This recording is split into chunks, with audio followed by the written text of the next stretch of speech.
What's up, everybody? Welcome to Among the Fence, my YouTube channel where I do music reviews. My name is Aaron. Today we're checking out the new album, The Last Testament and Will by Opeth. This is the progressive death metal band's 14th studio album, and honestly my first time listening to one of the records all the way through. Sure, I've heard a couple songs off of Blackwater Park, and also My Arms, Your Hearse, and maybe Sorceress, if I remember correctly. Blackwater Park, being a fan favorite, is one of their albums that I continually going back to. I love The Leper Affinity and also The Funeral Portrait. I can't really say I enjoyed what I heard off of Sorceress all that much, or even remember My Arms, Your Hearse, so I went into this review pretty much free of any bias or any expectation of what it might be. I do know that it's been 5 years since their last album, and also the return of course, distorted vocals since Watershed came out in 2008.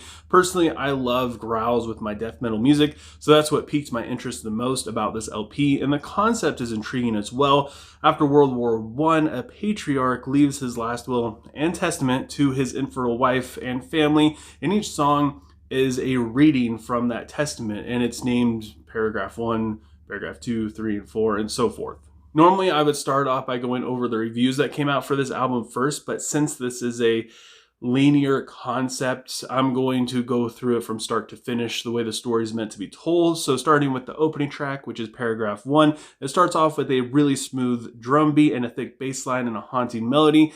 Then there's a lot of other sounds that help kind of build up the atmosphere before the clean vocals come in. This song goes over the lore of the family, and it also sets the scene of the funeral service. It has a really strong theatrical performance, as do pretty much all of these songs. The growls are nasty and they sound so good. The interlude reminds me of another piece of music I've heard before, but I can't really place my finger on it. The clean vocals admittedly aren't really my favorite, mostly in just the performance, but they are portraying the father, so it's more of a character than anything else.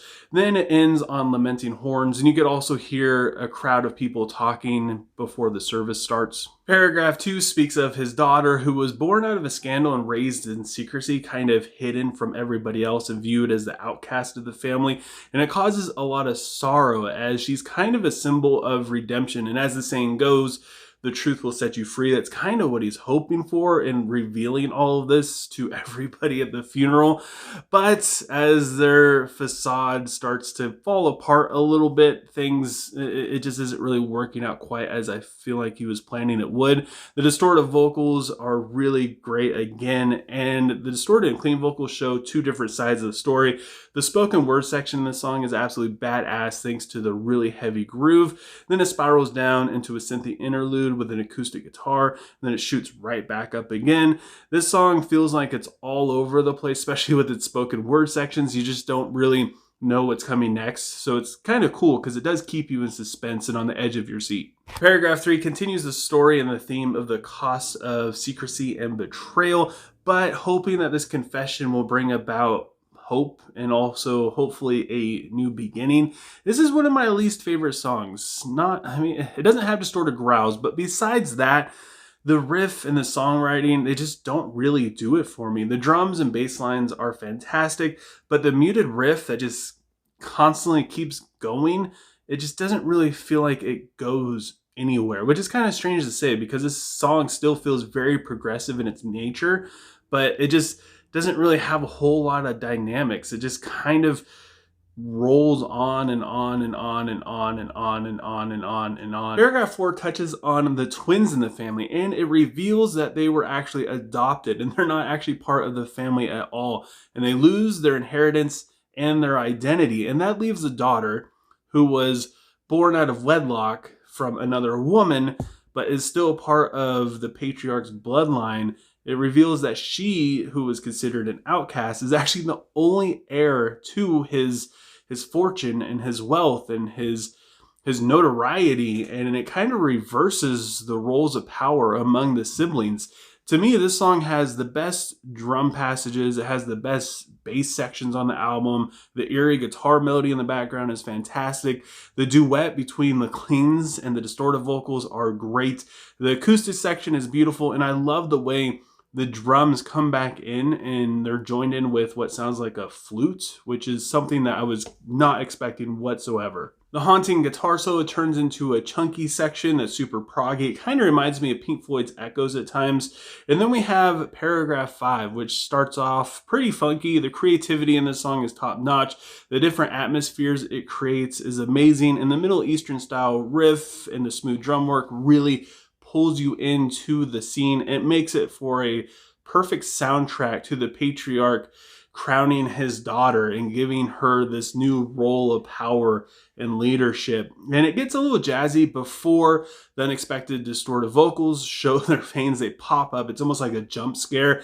There's a constant suspense of not really knowing what's coming next, and that places this as probably my favorite song on the record. Paragraph 5 gives off this feeling of hope, while at the same time the vocals are full of melancholy, and I really like the contrast that's given there. He's singing about his family moving past all of this corruption and deceit and lies, and hopefully just like a new beginning, like what he was hoping for, and they can move past just all of this nonsense now that he's gone. The sudden guitar solo ushers in one of the most dynamic moments on this album. It all comes to a close with a beautiful guitar solo in the outro. Paragraph 7 is the final chapter with a dark atmosphere, and the patriarch gives his final farewells. The spoken word behind the synth gives it a sinister kind of feel, and I really enjoy the aggressive tone of this track because it's giving like a definitiveness to the story. Like it's literally, it's closing the book on everything that he was saying. The last 2 minutes of the song are instrumental that feels pretty epic, and it brings us to the final song, A Story Never Told, which reveals many years later that there is another letter that tells us that there is no heir. The daughter was actually born of another man, and the lies and the corruption just continue going. I mean, so much for, moving past all this and having a new beginning. This has one of the most theatrical performances on the record in terms of the vocals and also the instrumentation. The music, again, reminds me a lot of Pink Floyd, and during the heavier, groovier moments in the first half, musically, it feels like there's some redemption there, but lyrically and in terms of just the story overall, it says otherwise. It also has one of the best guitar solos on this record, and I did enjoy the closure that it gives. I mean, sure, it isn't really anything pleasant. It is a happy ending, but at the same time, they ended the concept, which I feel like a lot of bands have a hard time with, like leaving you on a cliffhanger, but this one, it definitely gives you a feeling like this is over. I really enjoyed this album, but also keep in mind that I am not really an Opeth fan. I'm not a diehard Opeth fan. I don't know all their albums. If I heard a song, I wouldn't be able to tell you its name. And if I did, I wouldn't be able to tell you what album it's off of. So with that said, I wasn't really like looking forward to this album. I wasn't super into it. I wasn't reading all the updates and all the lore going into it beforehand, watching the interviews and all that stuff. But I realized that there was a lot of hype around this album, and I feel like it doesn't really live up to its hype. I feel like most of these songs are really difficult to get into because there's no really strong melodies or even like musical structures that really get stuck in your head or pull you in, something you want to keep going back to and hearing again and again and again. Unless if you're like super into prog and like the weird time signatures, Tickle Your Pickle or something like that. But it just isn't really, it just wasn't really grabbing me all that much.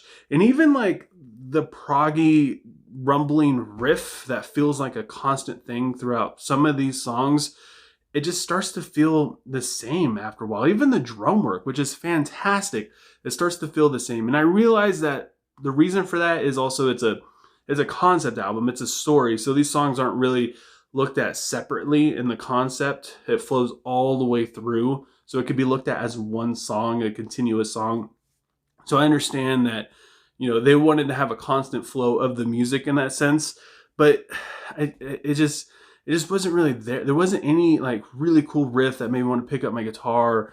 There wasn't any super powerful drum passage that really caught my ear, even vocal performance. The distorted vocals in the mix are just like right out in front. They're trying to really, show you that they're back. And to me, it just wasn't really working all that well. As far as storytelling goes, You can't really get a better performance out of something like this. I really enjoyed this album, but I just gotta say my mind wasn't blown by it whatsoever. So with all that said, I gotta give The Last Will and Testament by Opeth a 6.8 out of 10. I have a feeling that most people are going to hate me after giving this review, which is totally fine, but also leave a comment below letting me know what you thought of The Last Will and Testament, what you would rate it, and what your favorite paragraph is. And also, if you enjoyed this video, don't forget to give it a like, and if you want to help support me and my channel even further, feel free to subscribe and ring the bell icon. Doing any of those things helps me out tremendously, and I just thank you guys so much for taking time out of your day to listen to me talk about music. If you disagree with me, no hard feelings. I'm not telling you to dislike this album or not listen to it. These are just my simple opinions. And if you enjoyed the album, I truly mean it when I say I'm happy you're enjoying it, and I'm happy that the band is releasing something that you guys are really into. And yeah, just thank you so much for taking time to sit here and listen to me ramble. And I hope you have a good rest of your day or night whenever you have been watching this. And I'll talk to you guys next time.